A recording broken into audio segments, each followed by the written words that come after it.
Today we have this 2018 Jeep Wrangler V6 3.6 liter engine, and it has a code for 365 camshaft positioning sensor P0365. Alright, and it's indicating that it's bank 1 sensor 2.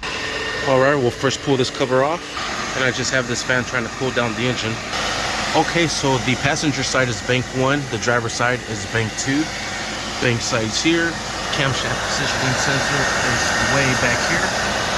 So to remove this, we'll release this tab back here. And once you have that tab pulled back, we'll be able to release this clip and pull it backwards.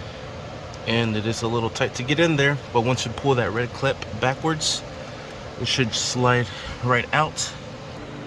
Alright, and we're going to be using a T30 hex to be removing the bolt holding the camshaft sensor.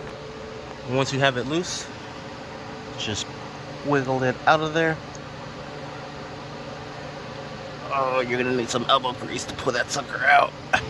Once you got it out, there it is. And one thing I like about these Jeeps is you can throw this hood over. I'm literally standing right on top of the engine. Got one leg on the tire, the other leg on the alternator and the throttle body. Yikes. Sweet. This is just how to remove this camshaft positioning sensor on this 2018 Jeep Wrangler. Thank you for watching. Please like and subscribe.